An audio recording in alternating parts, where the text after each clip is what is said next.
In today's Leeds news, Joseph joins Mallorca, Ben Doak link, Facundo Buonanotte interest, Bilal El Khannouss latest, Gelhardt moves to Hull City, and Jack Harrison's Leeds United future.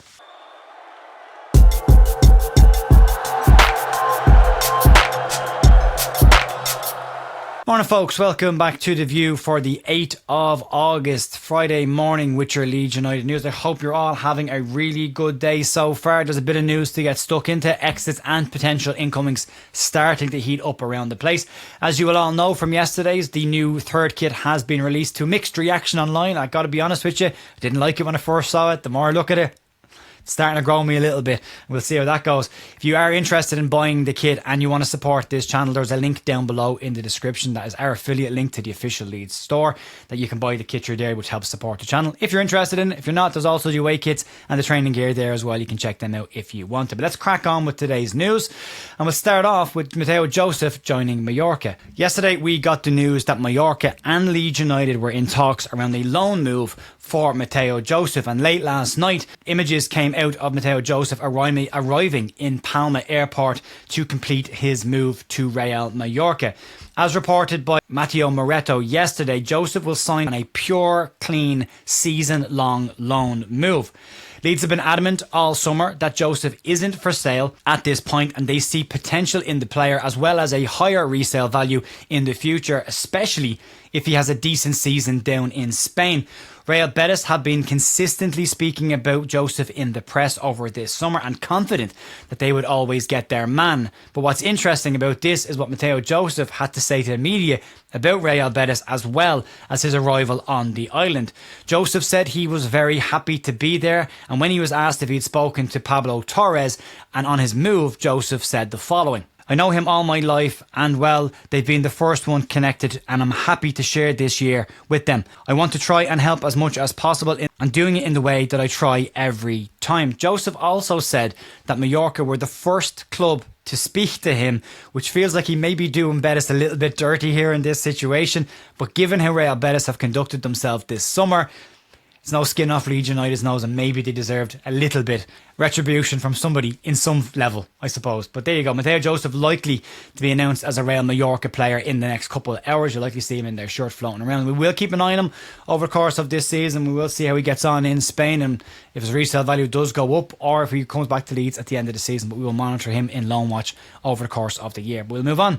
And let's talk about Ben Doak, and the latest player linked with Leeds United caused a little bit of a stir last night online, but maybe more for the headline itself than the actual detail in the piece.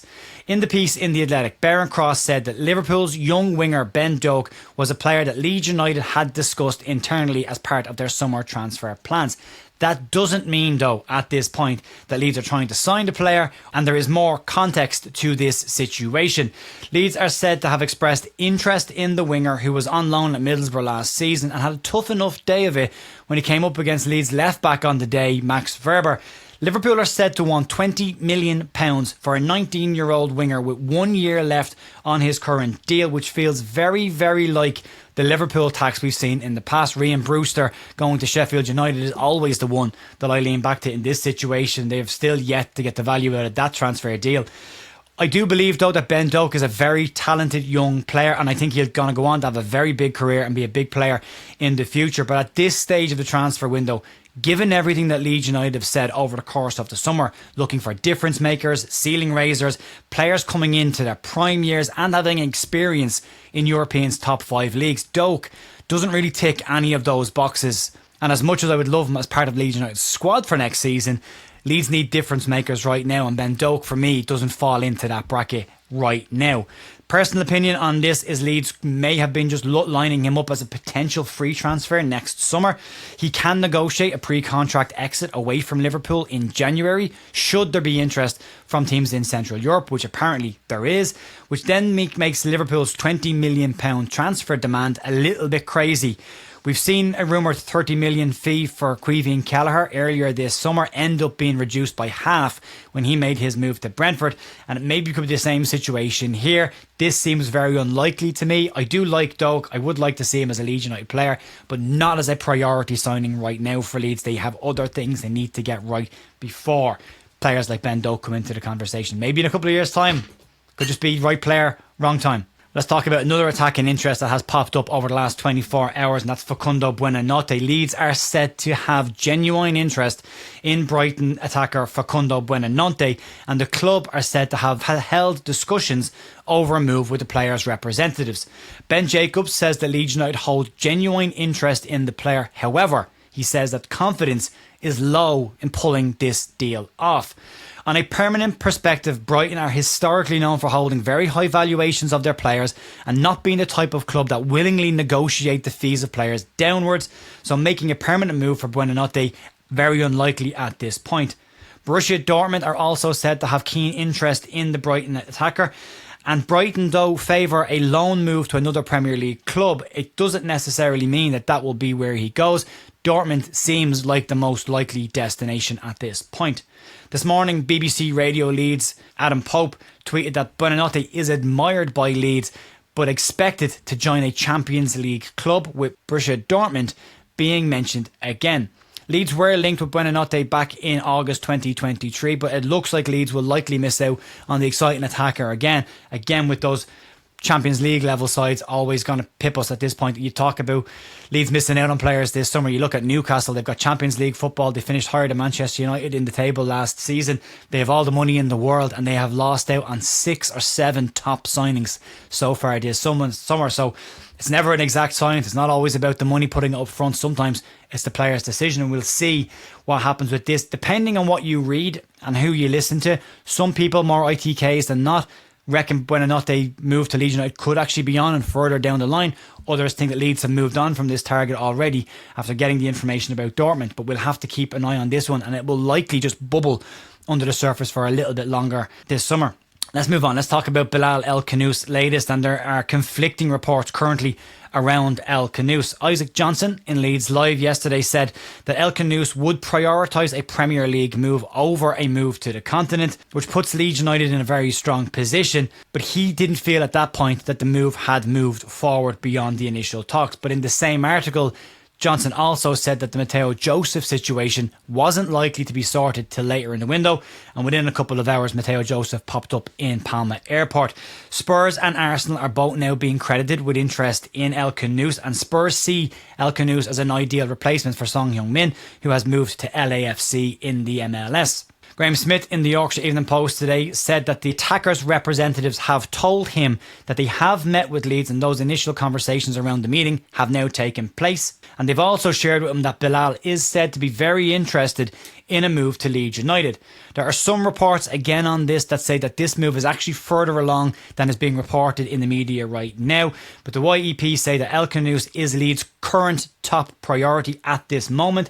And although it's unlikely to see anybody come in before the Everton game, this one feels like it's moving towards a conclusion sooner rather than later, one way or the other. Let's move on, talk about an exit away from the club, and it's Joe Gelhardt. And as the inevitable exits from Elland Road begin to pick up pace, Joe Gelhardt is closing in on his Hull City return. According to Isaac Johnson in Leeds Live, Gelhardt is set for a medical with Hull City and to complete the final details on his season-long loan move within the next 24 hours. And Gelhardt himself is said to be the main person pushing for this move as he looks to secure regular championship-level football next season. The move is a season-long loan, and Hull are open to a permanent move for Gelhardt in the future once their transfer restrictions have been lifted. They're currently going through an appeals process with the EFL right now. Joffy has 2 years left on his deal, so Leeds could still get some return on their initial investment in him should the loan go well. Leeds have seen Rasmus Christensen, Joshua Gilavogi, Junior Firpo, James De Bayo all leave on permanent moves this summer so far, and Gelhardt will follow Max Verber and Charlie Crew out on loan, with Matteo Joseph expected to be announced as a Mallorca player any minute now. But as I said yesterday, we will wish Joe Gelhardt all the best on that loan. We'll keep an eye on him over loan watch as well and see how he gets on over the course of the season. Let's move on to the final story of the day, and this one relates to Leeds United winger Jack Harrison and his future. And speculation around Jack Harrison's Leeds United future was always likely to dominate the summer news, but with no formal offers coming in for the winger at this point, and Leeds' public search for a new left-sided player, where are we with Jack Harrison's future? Graham Smith, in his piece in the Yorkshire Evening Post today, has given a bit of an update, and writing in that piece, he has said the following. Jack Harrison is a Leeds United player until such time that he is not.